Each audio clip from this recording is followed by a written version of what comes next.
Thank you very much. So for the next round about 50 minutes, I have a talk and a reading. So I will tell you something, but I will also read from our book, Educate and Intervene, the NSU-Complex and the court case in Munich. But first of all, who are we? So NSU-Watch is a federal, a countrywide union of civil societies, and we bound together to work on the NSU-Complex and to watch them, and we decided to work along the authorities and to watch the authorities and also to evaluate it. So we watched the court case, we watched the hearings in the parliament, and then over the years our work expanded to further cases of right-wing terror and further court cases and hearings, and we are still watching all of those. Also the court case against Walter Lübcke and against Ahmed I in Frankfurt and Magdeburg, and the court case for the anti-Semitic attack in Halle and Wiedersdorf. So there were a lot of attacks in Germany. Also in Berlin there was an attack, and we are also watching that. So it was mentioned before that it's not my first talk here at the CCC, but pre-pandemic I already had 2 of those. I was blessed to have 2 talks, and this one is basically the 3rd in a row. So there were the foundations, the content foundations, and today there's the step, what can we learn from that for our actions? Who doesn't know the talks? No problem, of course. The foundational ideas I will mention again, but you can also review or advertisement, and I will repeat this often. You can also read our book, and at our publisher you can also order it. So I think that we have a few answers to how to fight right-wing terror. But of course, that is a big headline, together against right-wing terror. But how? There is no ideal solution, not big answer that I can give you. But there are a lot of small answers. And it's, of course, a common task or a shared task to find more solutions. And we should also take consequences from the terror. But let's start at the beginning. So how do we think it should be done at NSU-Watch? So NSU is the National Socialist Underground. We, as an initiative, we did not want to leave the prerogative of interpretation to the authorities, and tried to, with the NSU-Watch, strengthen extra-parliamentary clarification and analysis. The experiences and views of people affected by this racism must be given more space in the debate, because ultimately it was and still is the societal racism that incites the perpetrators and influences the way the authorities work. And the legal and parliamentary and media investigation, in our opinion, the loss of solidarity between large sections of society has to be regarded. Social and official racism in the investigations and the denial of neo-Nazi terrorism in the highest political offices are reviewed. But it also has to be an unmasking of ourselves, because even we believed the official reports more than the reality, because we believe because the possibility of that division of labor between neo-Nazi self-empowerment and the state seemed far-fetched. So we are re-evaluating our thoughts and views. So in that context, this book and also the book will report on the attempts to strengthen our anti-racist and anti-fascist stance in the investigation of the complex. We hope that others who want to intervene practically against the ever louder racist hatred can also benefit from our experiences and feel encouraged to build up anti-fascist structures in the long term. So the need for this practicality is always part of our discussions. And who isn't part of it yet, this is a great moment to become active in anti-fascist movements. And that's why we put that at the beginning. So in the first talk, 2018, I put the basic enlightenments that we had in connection with the NSU that came up with our work, because we were wondering, well, the NSU between 1999 and 2007, they killed 19 people, 9 of those for racist reasons. And they had 3 explosive terror attacks and more. And why did the NSU succeed with this series of attacks, and why weren't they stopped? And why was the NSU in 2011 unveil themselves and wasn't stopped by any societal actor? Well, the answer is a combination of societal factors that we want to illustrate with this onion, if you will. And that includes the sentence that's written there. We know enough to draw consequences. I know the NSU-Komplex and other right-wing terror complexes. It's very, as the name implies, very complex, so it's not done. But maybe we will not find answers to all those questions, but we still have to take action. And there have to be consequences, and we have to take action. So in short, it worked like that. Neo-Nazis were killing. That's very obvious. So neo-Nazis were organizing, but also those who were not organized with a very strong worldview. They tend to be aggressive and tend to be violent, and they have to be kept from that. Right-wing ideology is always moving towards discrimination, violence and murders. It's just part of the ideology, and everyone else has to stop them. With the NSU, that failed.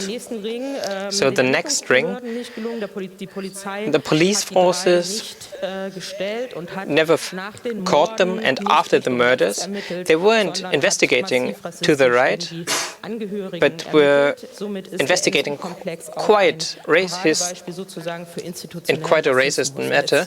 So it was institutional racism, and a lot of work was done on that, and a lot of hearings from joint plaintiffs, for example, and the Social Security could have asked or questioned these messages, because police reports always should be questioned, but that didn't happen. It doesn't happen enough nowadays. Instead, there were reports by the papers about the relatives, and they were thinking about, well, maybe there was a racist background, but not really a right-wing. And in the society and in the media, it didn't look different. Everybody knew about it, but nobody criticized the racist reporting, because it can be racist without everyone knowing that it was Nazis. And nobody even thought about, well, maybe it could be Nazis. Everyone thought, well, probably it was other foreigners killing the foreigners. And that was the idea. So that would have been the part of anti-fascists. But even that didn't happen.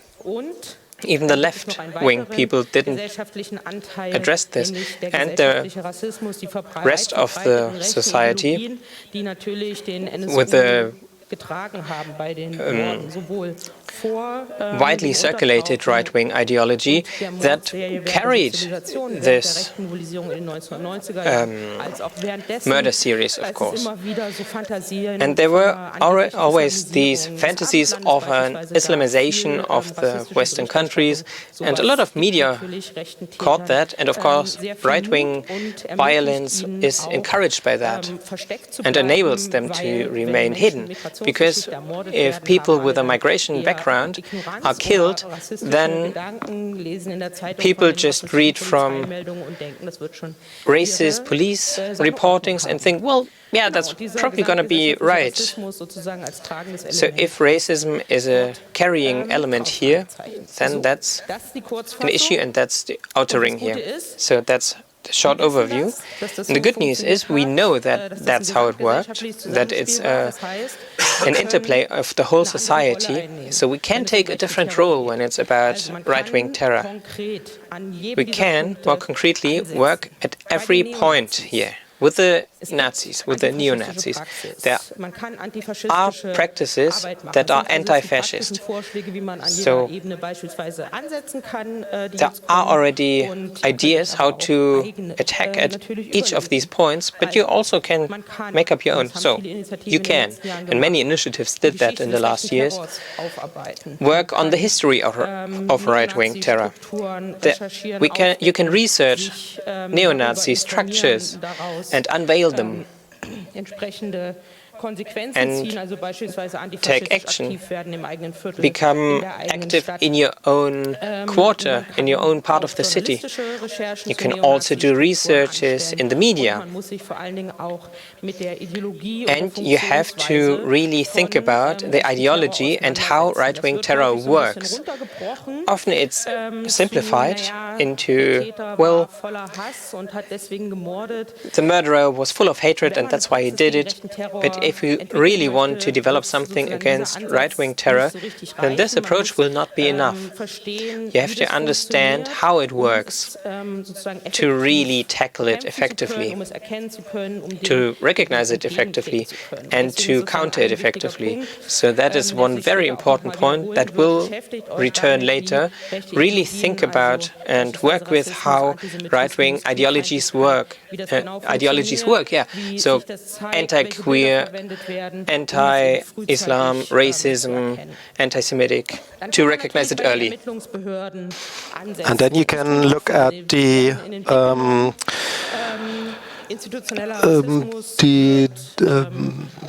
police, and it has to be done.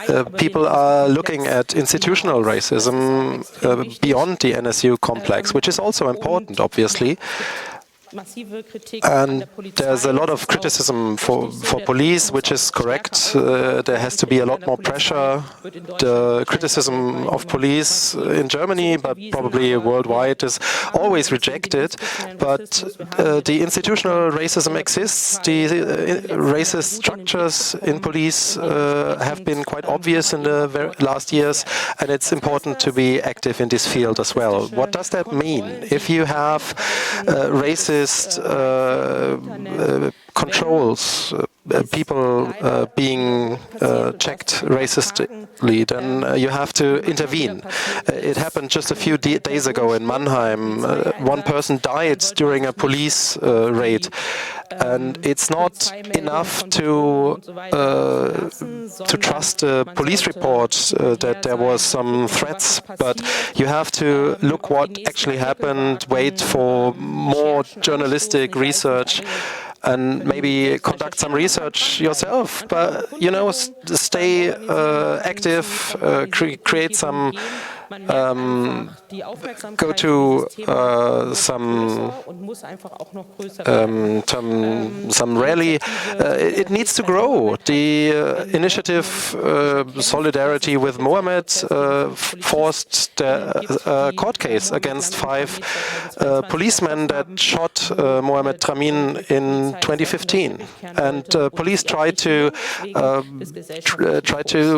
subvert that, but it didn't might succeed. So, just going back one step, rallies after right-wing attacks, after right-wing terror are very important.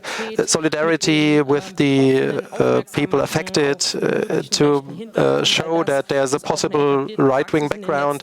All those are very important practices during the last years and have to be continued. How to know that it's right-wing terror? You have to look at the people that are victims, and because the selection of victims is racist. And there's a lot of interaction on social media when these kinds of attacks happen, and you can also contribute there, and you can continue the journalistic research. And there's obviously queer, anti-queer media, and you can criticize that.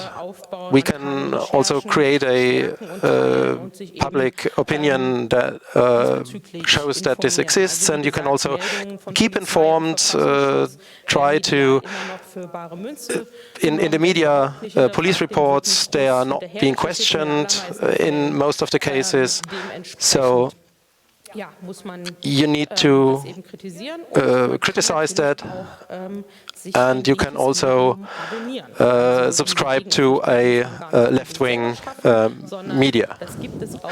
And it's also possible way to support that and stay informed. You can start with society, you can start with yourself. We all are in a racist, anti-Semitic, anti-queer, we are raised in a world like that. And the danger to be part of that discourse is high. So once you recognize that, you should try to stop, first of all. It's important how you deal with that and not actually contribute and stop others from doing it. And that's important because there are right-wing mobilizations, right-wing narratives. Those are empowered, that are ready to commit to right-wing violence and right-wing terror. So it depends on what you expect of yourself, but I don't want to be part of that. So it's very important to reflect on your own behavior there.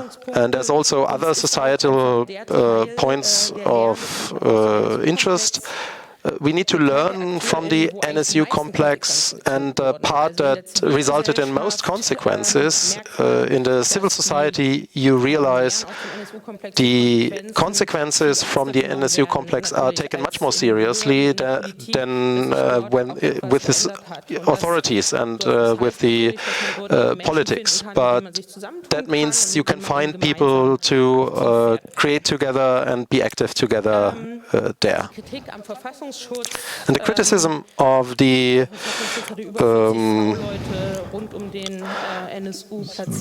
Secret Service is very important as well, obviously.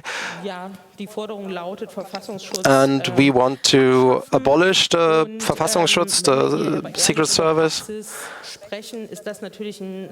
But when we talk about the real world, it's obviously that we need to create pressure. What do the intelligence community do? What do the authorities do?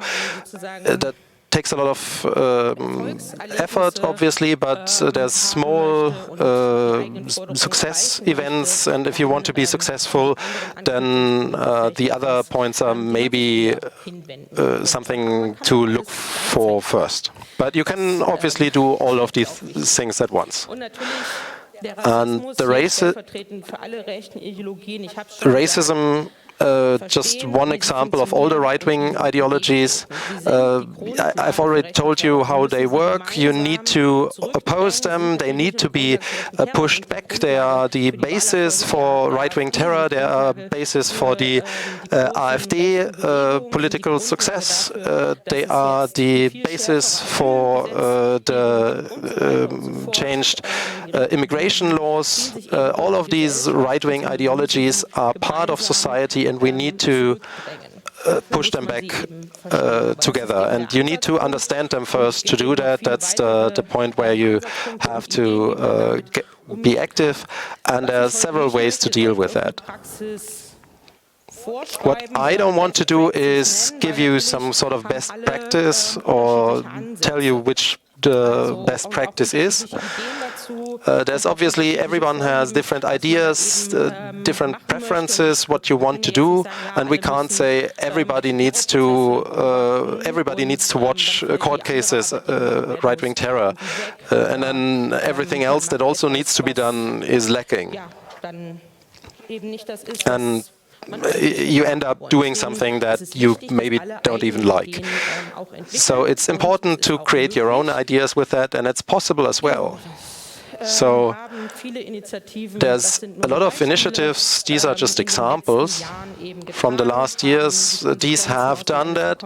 They took the initiative. They got together to create consequences from the NSU-Komplex. They create networks of solidarity, and we have something in our book about this. This is the next excerpt from our book.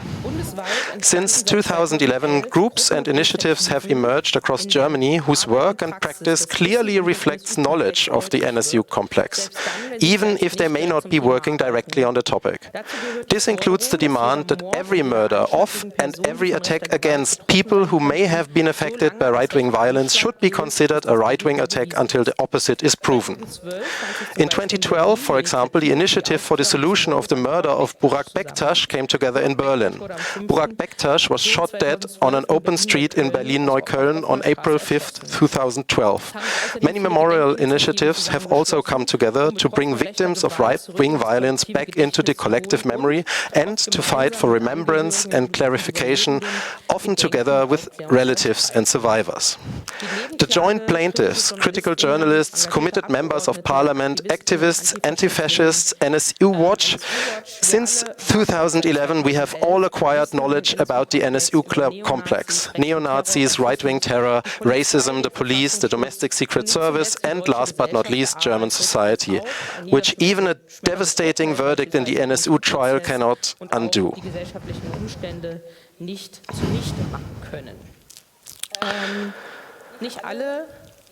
Not everyone who is active against right-wing terror needs all of this knowledge.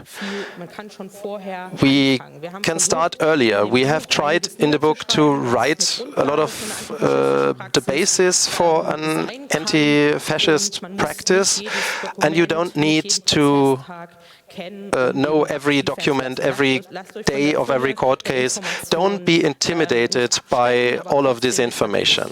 But work obviously is necessary. I don't want to hide that, but I know that this complex can be quite intimidating, but try not to be intimidated. The next step, we did talk about other right-wing terror complexes. We and others have researched the history of right-wing terror in Germany. There have been a lot of anti-fascist initiatives for that, and we found some things that are also important for anti-fascist practice or practice against right-wing terror.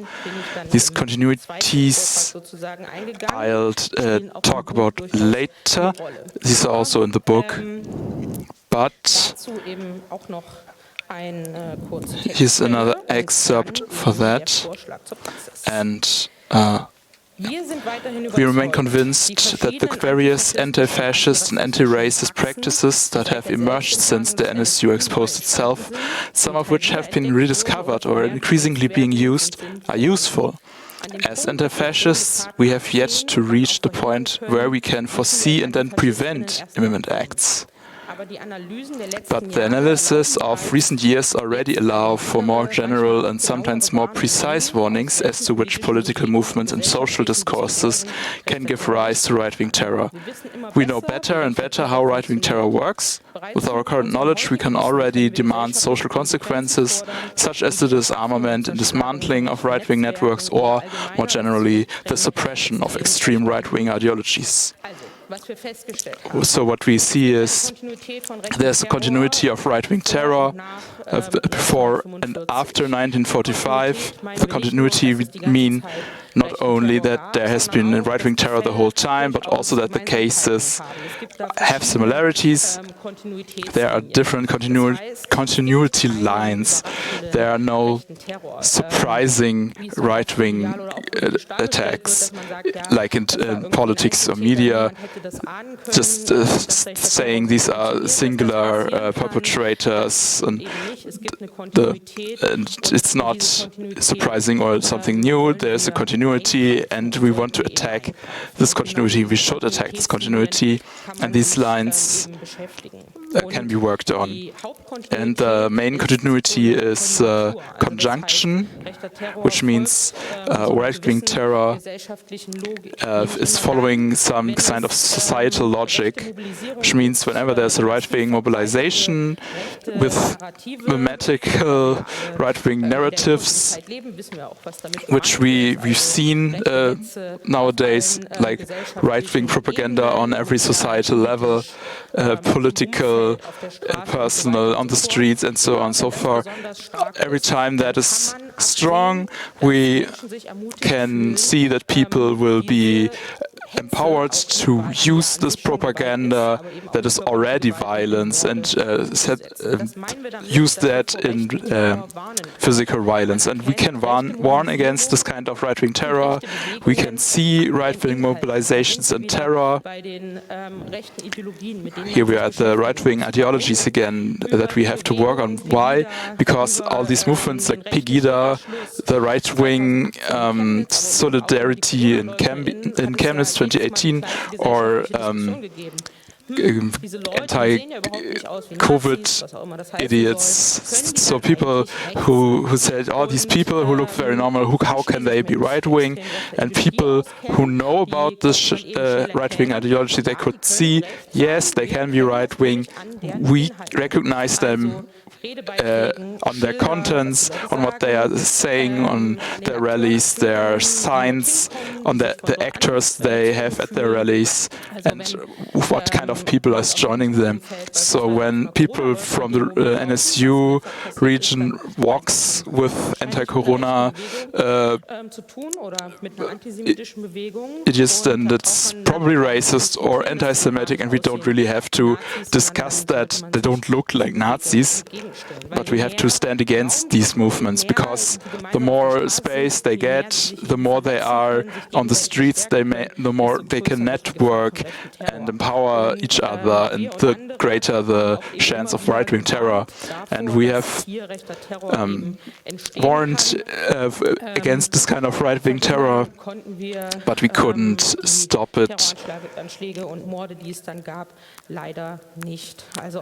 So all the terror attacks after, or a lot of the right-wing terror attacks after NSU followed this logic.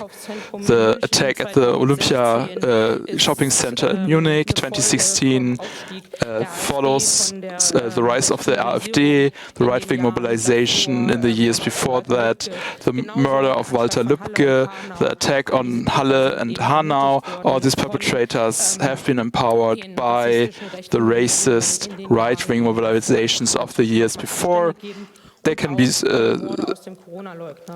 some distance there, and there have been multiple murders from the milieu of people who don't think Corona was real. And you have to stand against these movements, and you can't wait for all of society to have a consent on whether that's a right-wing movement or not. Moments later, after all the actors have been in all kinds of fucking talk shows. So you have to stop that before it happens.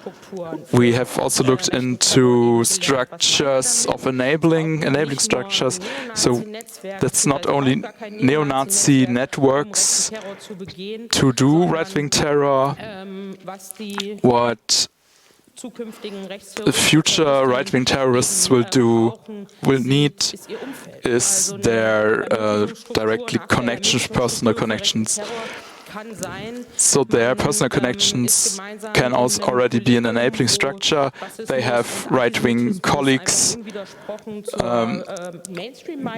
where that kind of opinion is just the mainstream, and one of them is ready to go and be violent or do a terror attack.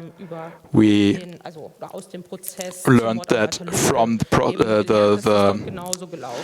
process on the murder of Walter Lübcke.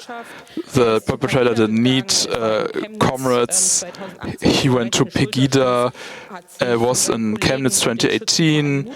He was with the shooting guild, and everyone was of the same opinion. Nobody stood against him, and that is this enabling structure that we're talking about. And these enabling structures are very low level. If you're ready if you want to find a right-wing agreement, you just have to go out in the internet and society, and you will get it. And you have to see it. You have to take it seriously, and you have to stand against it and speak up when you see something like that.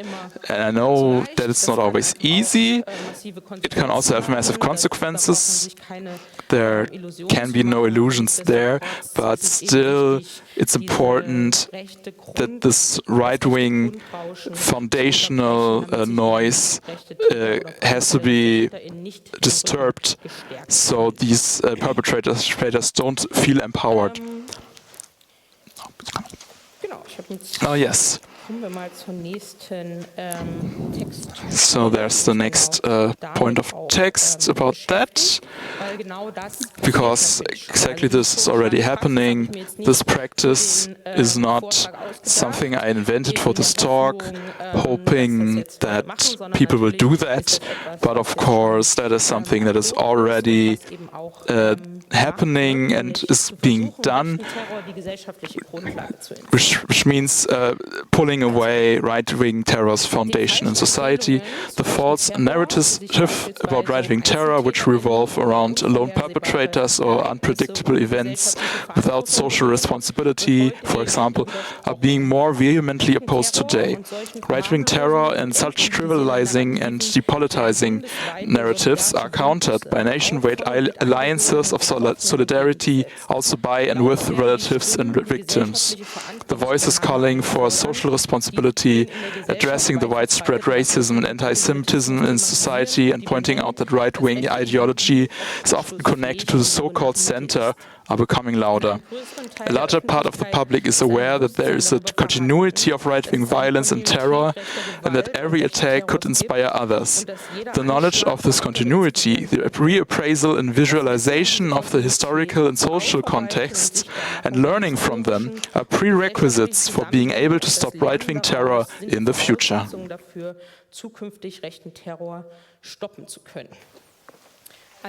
So, what does that mean? It means that this is already happening, as mentioned. But at the same time, it's not possible for everyone, and not everyone wants to spend the whole day with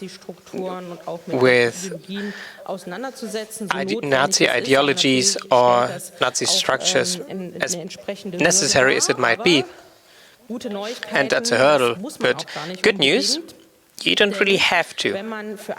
Because when you are for a solidary society and you are against AfD and right-wing terror and all that, then just a solidary society is already taking away their foundation.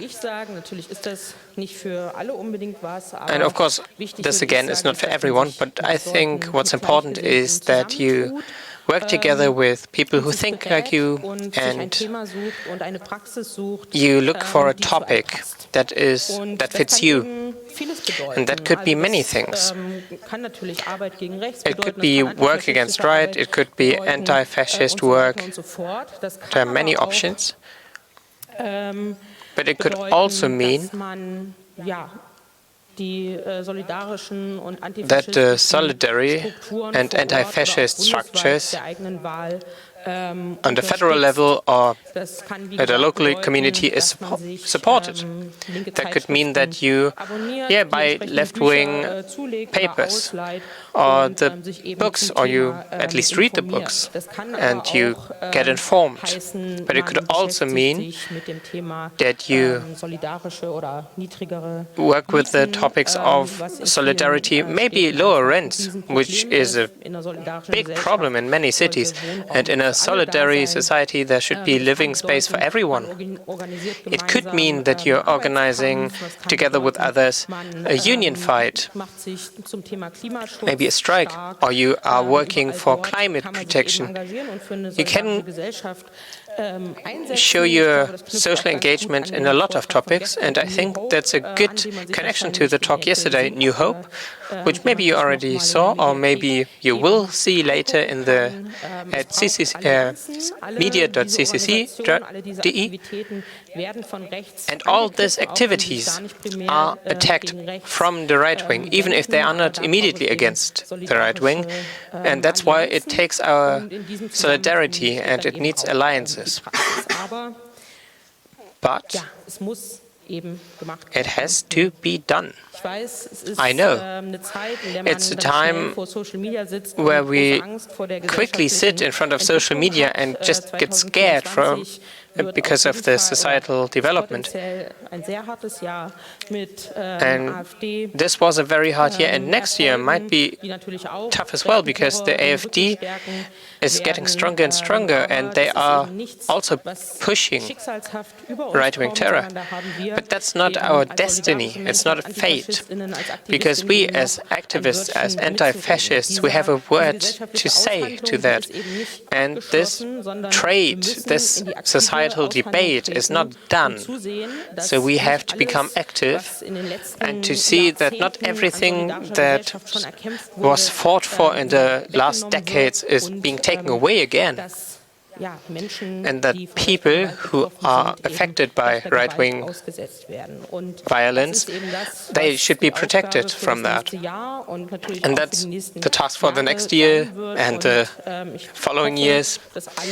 And I really hope that everyone finds their point of activity, their topic, the people they want to become active with, and to try to really do this debate, to continue this debate and prevent that the debate ends with a right-wing win. And I think we have enough knowledge that we can collect and to turn into practice. And yeah, that's my call to action. And now let's go to Q&A.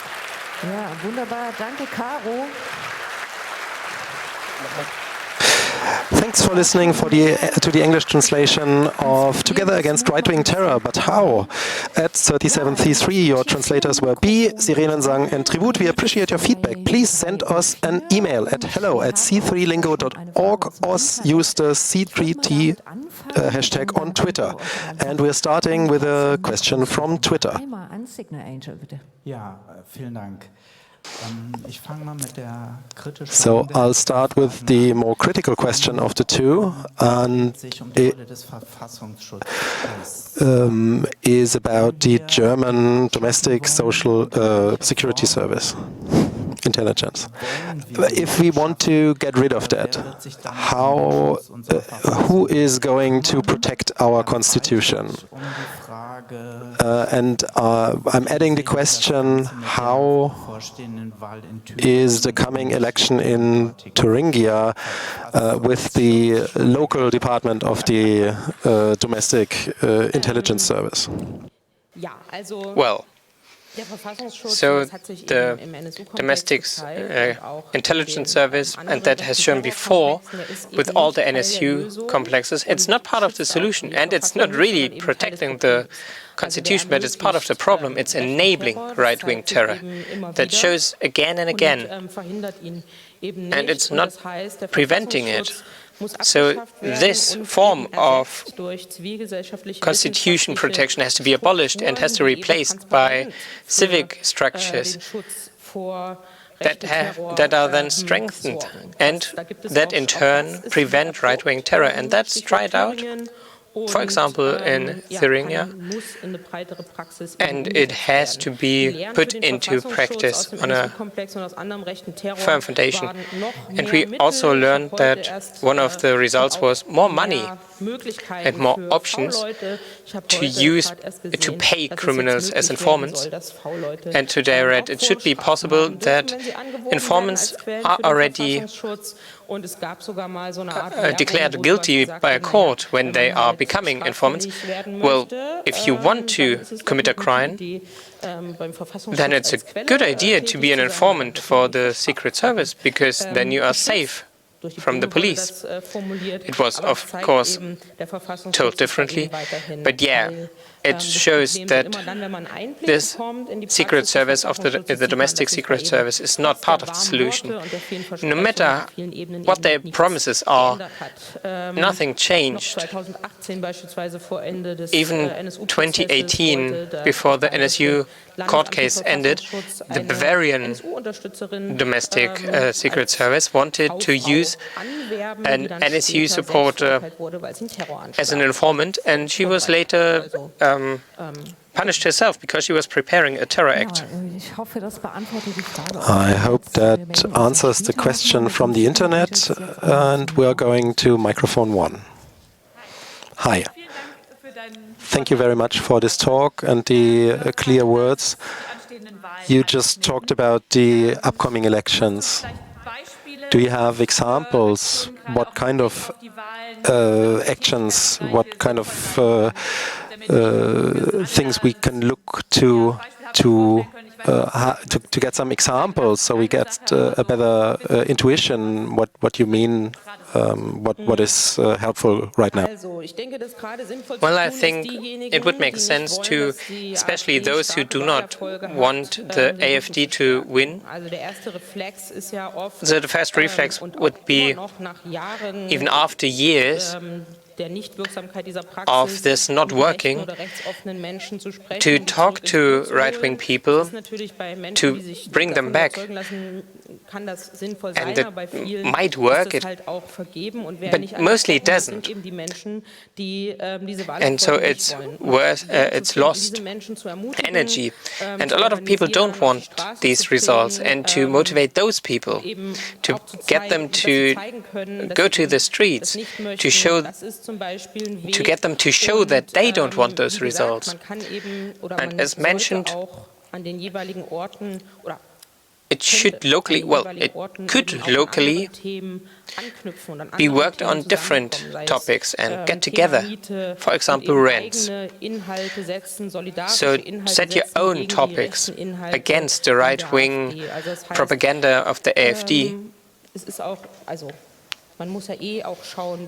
So you have to see what kind of society do we want to live in, and what do we have to strengthen politically, and what options do we have? There are so many topics and so many issues that we as anti-fascists and solidary people could work on and should work on. And that is providing counter content to what the AfD is pushing. And of course, get together. And I still have hope that at many places where the AfD is very strong, where the propaganda is very strong, that there's still many people who are against it, who can barely stand it. And if you offer those people an option to meet up, to network, and to oppose in a way, then it's very important as well, because I think that those spaces are often missing. And they are very important. Thank you for the very beautiful talk with the onion model. I have a very specific problem that I want to talk about. If you are contributing to the asocial media, especially Twitter or whatever it's called now, and you get a very strong feeling that these kind of media, and I've looked at YouTube and did some research, and there's an army of about 3,000 fascistic trolls, and they are really just flooding the asocial media with brown shit all day. And it doesn't matter with what kind of tweet or who writes into these kind of media, or if it's me or whoever. If there's a topic that is even adjacent to the fascists, you have these kind of assholes just, and they are telling you that AfD is the best thing in the world. What do we do? Yeah, well, that's difficult. Well, we could find these 3,000 and, well, something else, I don't know what. Let's stick to what we can do. Well, in the social media, there is an enabling structure for right-wing terror and right-wing violence and shitstorms and so on.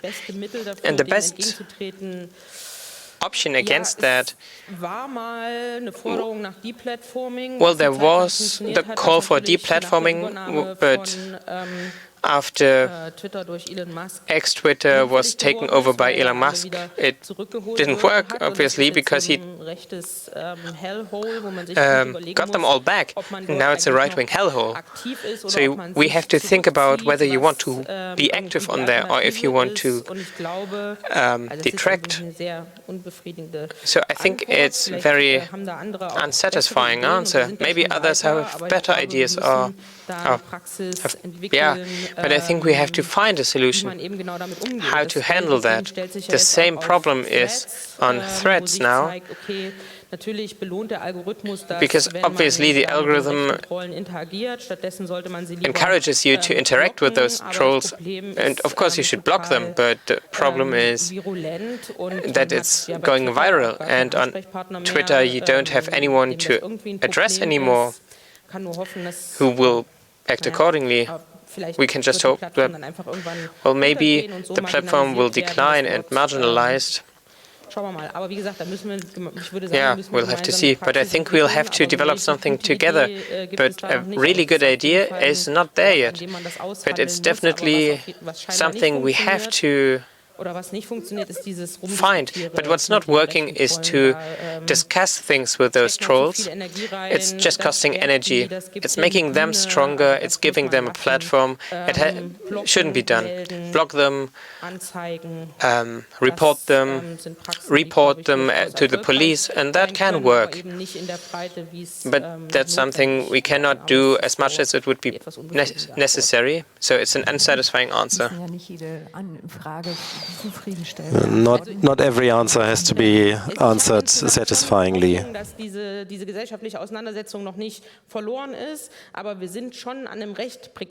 Yeah, I don't think it's already lost, but we are at an important point. That it's really important to get active now. So a few years ago, it would have been easier. It would have needed less courage than it maybe needs now, but that's the way it is. And we can't just say, well, then the AfD is winning. Then there is right-wing terror, there is right-wing violence. A lot of people are just pushed out. That's not something we can accept. And so we have to find a way to handle it, even if some of them, even if we don't know yet how to ideally do it. Yeah, together. If we do it together and organize, then hopefully there's a chance.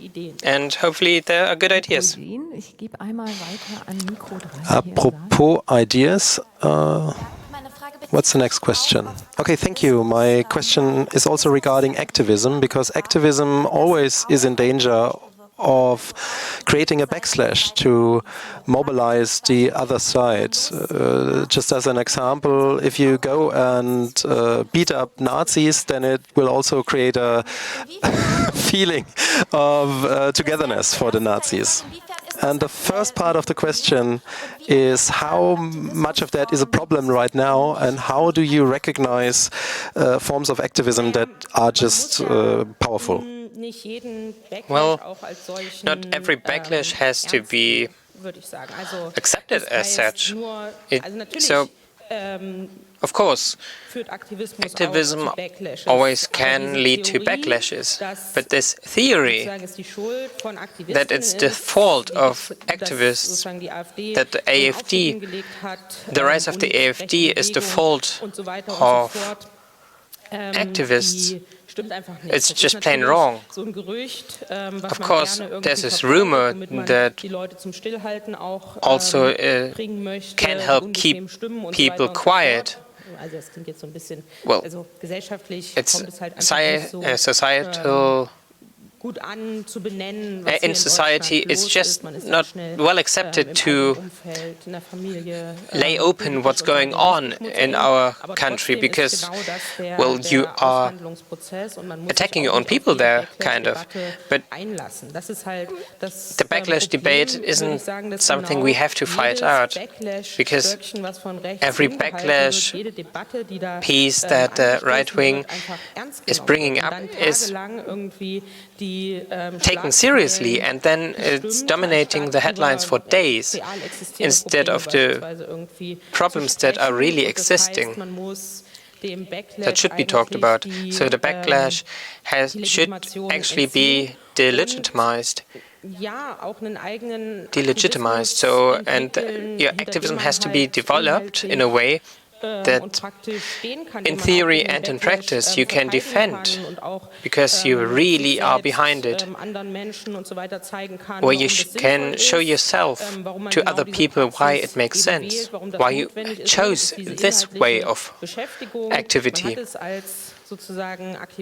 So as activist against right, it's more difficult than people who do right-wing propaganda. You can't choose the easy answers, but if you make it clear how the propaganda works and how solidarity can work, and are also ready to go into a discussion, then I think the backlash can be reduced. It's a lot of educational work, and that has to be done as well. So the content, the solidarity content has to be accepted as well, and that acceptance has to be built up. And a lot of practices don't have a lot of backlash, but as soon as it's right-wing, then suddenly there is backlash. Even just a silent march, there is backlash because you are tarnishing the good name of the city. So basically you just have to keep it in mind, and if you're not alone, then it's easier to take and you have to work with it. But everything that changes anything will always have backlash. We have a lot of questions here in the room, but I want to defer to the signal angel once more. Because people on the internet don't have the opportunity to be here with us in the hall. So first of all, the beautiful question, your book, is it? Can I buy it here on the Congress? No, just on the internet at the Verbrecher Verlag. Yeah, so the title again, Educate and Intervene, the NSU-Komplex and the court case in Munich, just in German. I didn't have enough to bring it here, so else I would have brought them. So specifically regarding a grouping, when you realize they come together somewhere, how can you intervene to prevent that? Are we supposed to subvert chat groups, warn others? How do we deal with that? Well, it's important that when you see something that is really pointing specifically to something going on, then you have to say something. You can make it public, you can ask others to make it public, you can ask journalists who work in this field to make it public. Yeah, you can go to the authorities, but it's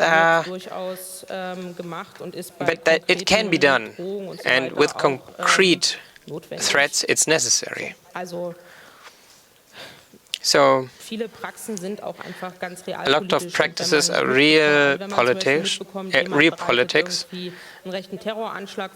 And if there's a right-wing terror attack, and you can notice that, there were always indications, there were always hints, but nobody became active, and then the attacks happened. In Essen it was different. A pupil, a student, was threatening a right-wing attack, and the other students went to the police. And the right-wing potential murderer could be stopped. So if you see something, you need to say something within structures where you have trust and can have trust.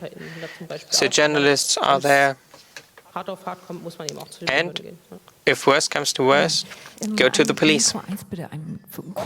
A very short question from microphone 1. It's a very short question. Thank you again. I noticed when I look around here in the hall or on Congress, it's mostly people with white-colored skin, and activism starts here. How is it possible, and how can we change it?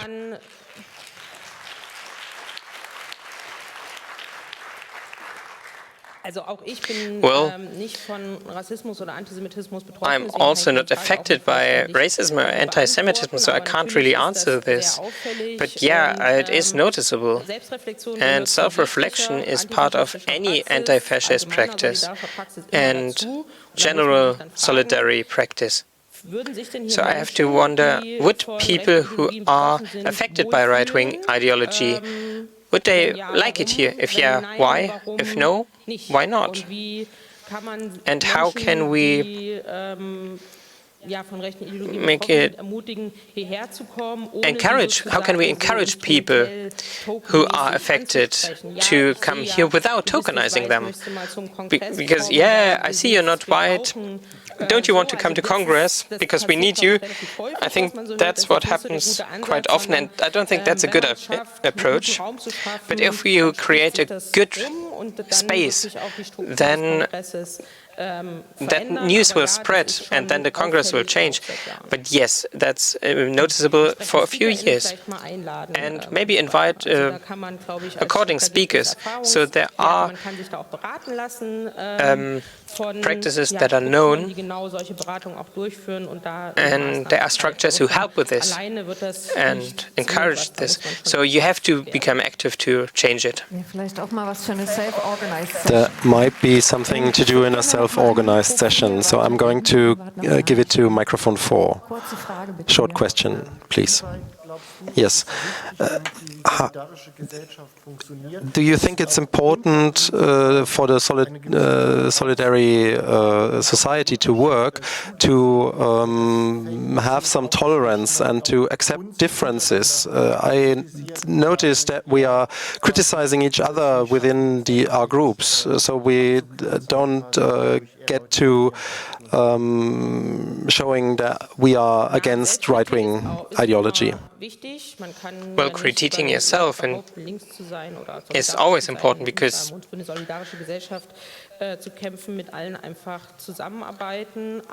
so you should work together when you're fighting for a better world, but you have to also talk about your topics and discuss things and take care and invest work. And the solidary alliances have to be kept, and you shouldn't easily say things that will destroy those alliances, but you should try to work together and to discuss how to stay together. How do we have to work with our topics, our contents, and a lot of work on trust is necessary, and a lot of work in general is necessary, and not everything can be tolerated, that is obvious. But there is a lot of work in alliances, and that work has to be invested to keep the alliances intact. But it needs a lot of self-reflection. How am I behaving? How are others behaving? And all that work between people is necessary, has to be done. And the last question from microphone 2, very quickly, please. So, you said earlier that one of the combining factors that the right-wing people have that act out the violence is that they did have support in their bubble. Is it known if this is local support or if this is overarching support? The NSU did murder across different groups. Is it the family group or is it other support? It depends. It can be anything. All of those. So sometimes there's lone perpetrators. If they radicalized alone, they just noticed the societal situation. Maybe they networked over the internet. You can find those networkings and that background everywhere. It can be a local neo-Nazi network. It can be family. But that society, that mood in the society, that's really important and really it counts for so much. And if you can go to a right-wing forum in the internet and get encouragement there, then that's an issue. So I wouldn't say one thing is more important than the other. So right-wing ideology has to be pushed back in all layers of society, not just against right-wing terror, but to be able to live your life however you want in a different way without fear. Be different without fear. This is part of the motto of Congress. If you have further questions, just go to Caro and ask her. Please don't come too close. Just be civilized. Thank you again, Caro. Thank you for your talk. Please, everyone, listen to the NSU-Watch podcast and buy her book, Caro Keller. Thanks a lot, and thanks a lot from the translation booth.